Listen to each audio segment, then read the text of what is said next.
Greetings, fellow Slayers. Another look at Buffy Season 6 now continues on with Seeing Red. Willow and Tara snuggle in bed together after their reconciliation, discussing the possibility that something is going on between Buffy and Spike. Tara confirms Willow's suspicions, adding that Buffy feels ashamed of it. Though Willow's hurt that she was never told, she puts aside when Tara informs her that she is reacting exactly how Buffy feared she would react. Willow goes to check on Buffy, but says she encounters Dawn in the hallway. When Tara appears just wearing a sheet, Dawn is thrilled to see they are back together. Meanwhile, Buffy breaks in the trio's lair but finds the place deserted, with dangerous traps waiting for her. She escapes, managing to grab a few items before large saw blades tear apart the basement. Buffy, Dawn, Willow, and Tara gather to go over those items, but the rest of the group will be helping since they all have other priorities or like interest. Anya sits with a young woman who wants to wish vengeance on her cheating boyfriend. Anya is too busy talking about her own relationship problems to notice her wish. Dawn visits Spike at his crypt, informing him that she knows he had sex with Anya and Buffy, and how the latter got hurt after seeing Spike with the former. Before leaving, Dawn lectures him about hurting Buffy when he supposedly loves her. Meanwhile, in a cave, the trio kills the large Nizla demon who is guarding the orbs of Nizla Khan.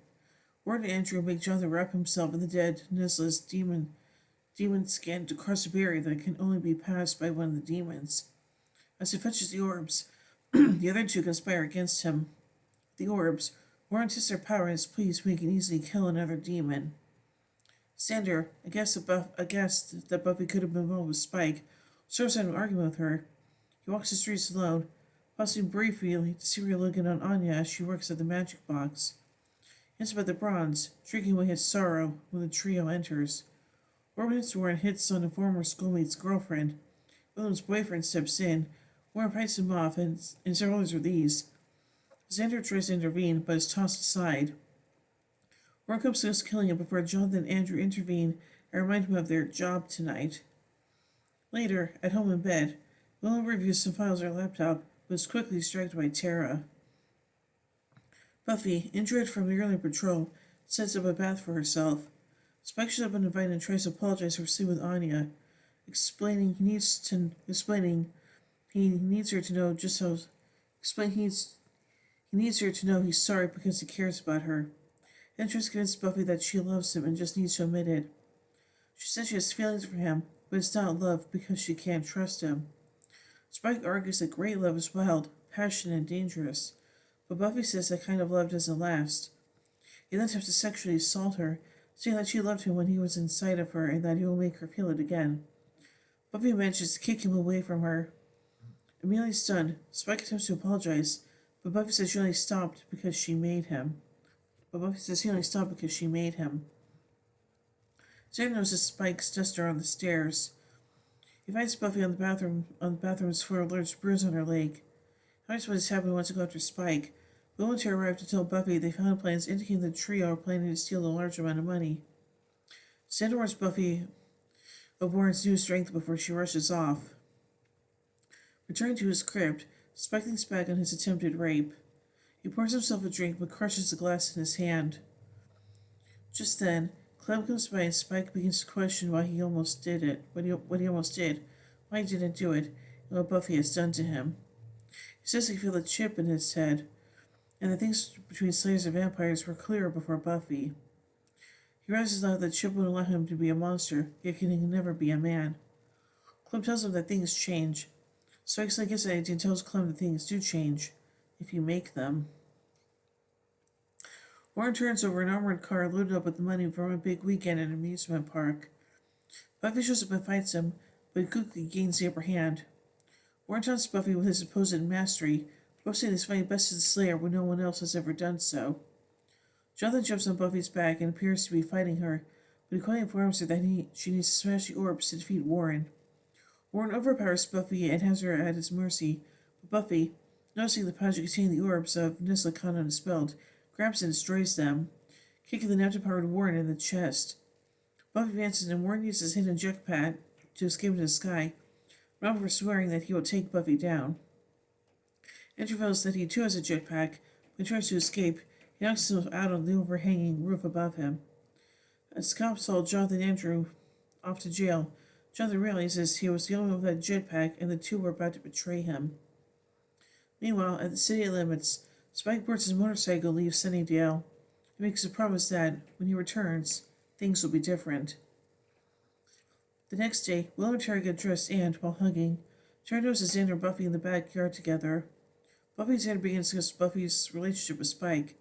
Xander tells her that he was hurt she didn't trust him enough to tell him about the relationship, and accepts that he gave her plenty of reason to believe he would react badly.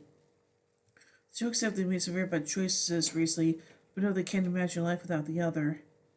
As the two hug, Xander spots Warren entering the backyard with a gun. Warren rants about his recent defeat and declares his intentions of revenge. He pulls out the gun and fires directly at Buffy, who pushes Xander to the ground, then shoots over his shoulder and as he runs away. The window to Willow's bedroom is broken and a bullet strikes Tara in the back as she's facing Willow. The blood from her wound splashes on Willow's shirt. Tara stares at stain and manages to say, "Your shirt," before she collapses. Xander tries to stanch the bleeding of Buffy's chest wound. While in the house, Willow cries out to shield Tara's body. Willow's eyes turn dark red.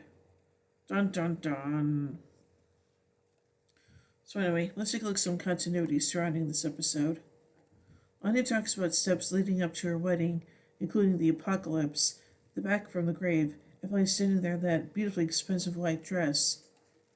Buffy also mentions coming back from the grave, as well as Spike patrolling with the Scooby Gang and taking care of Dawn while she was dead.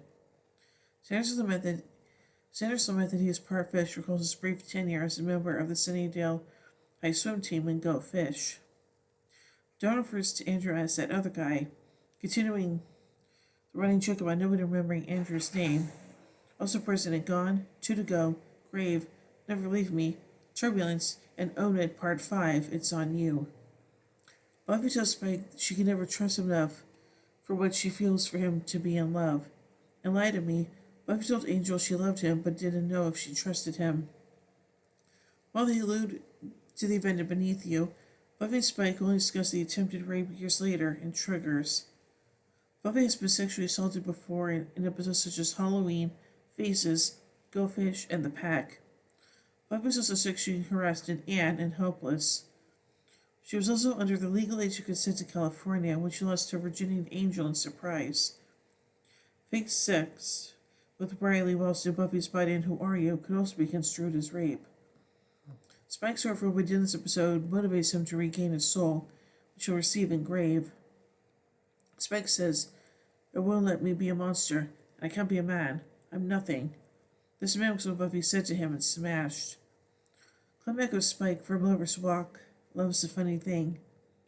When Tara is shot, she's wearing the blue shirt that Will wanted to wear to meet Buffy after Joyce's death in Forever.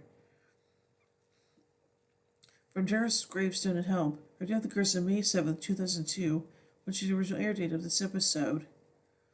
Tara's death will contribute to Buffy's distaste with guns, as she will declare, I don't like guns. They keep killing my friends."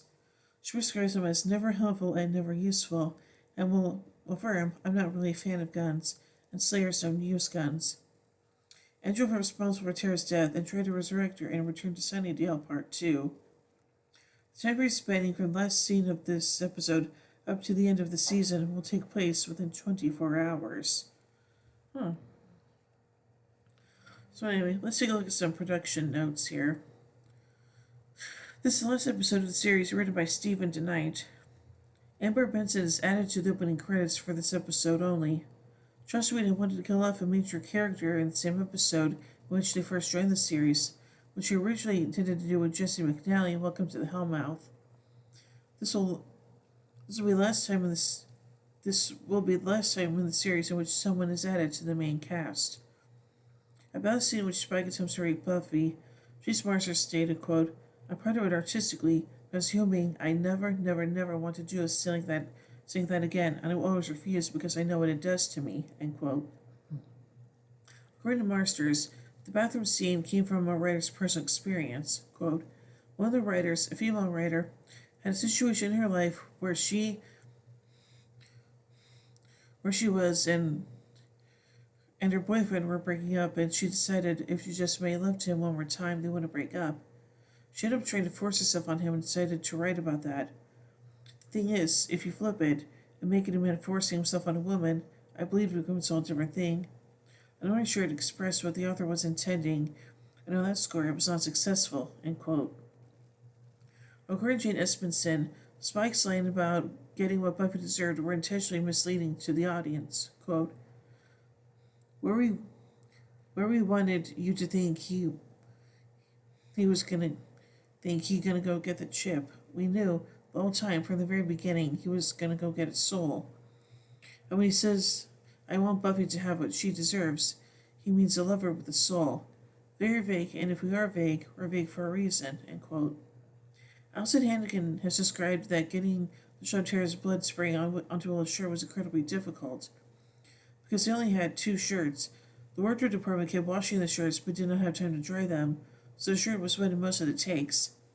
Hannigan joked that when they finally got the take, she wasn't sure what she was doing acting-wise. She was just concerned with, quote, was that blood good? Okay, good, let's move on, end quote.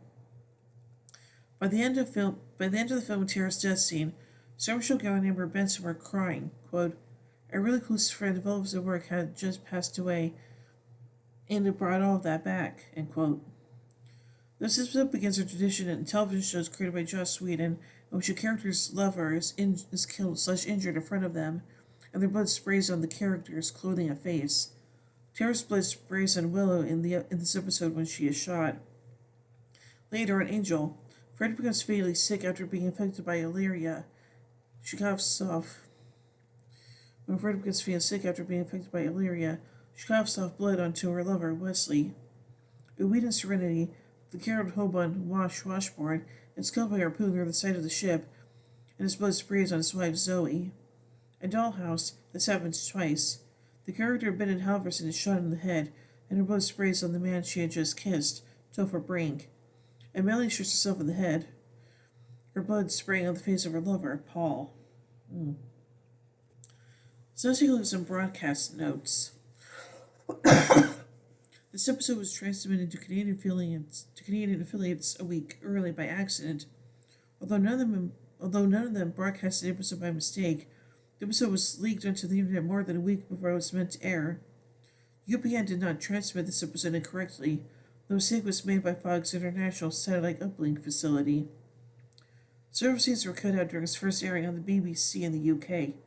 The attempted rape of Buffy was cut, where she falls and hits her back on the shower, to where she finally kicks him away. The extra wound appearing on Tara's chest and her blood being splattered on Willow's shirt was also cut and restarted from when Tara says, your shirt. Warren snaps the demon's neck, but the scenes were changed so that only the sound effect was heard. So let's take a look at a deleted scene. The line was covered. Buffy tells Xander it's a little early in the morning for him to be drinking. Xander, the tyranny of the clock must be overthrown. Buffy, somebody coup d'etat says that. Xander, General Quiros has seized control of the liver parliament. And now finally, let's take a look at some pop culture references.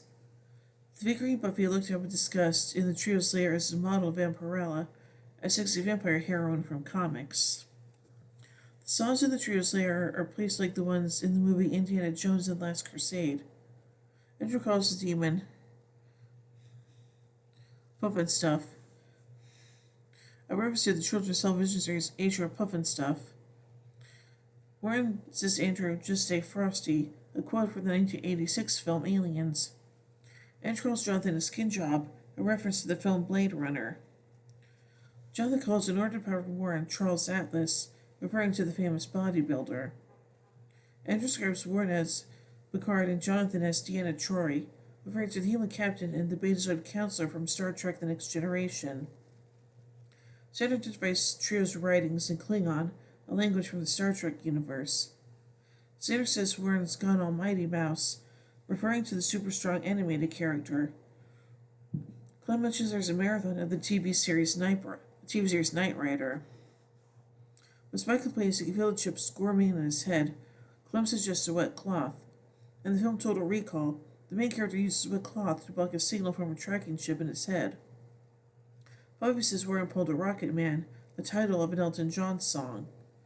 But first, Warren, as the remaining member of the trio, as the evil Uno, which had her jokes be a variant of the card game Uno. So far, I think this episode is pretty emotional, and yeah, it's definitely sad that Tara's doing what happened to Tara. So yeah. So overall, I give Seeing Red 4 vampire steaks out of 5. When I tune in as we do the next episode, Villains. So until then, here endeth the lesson.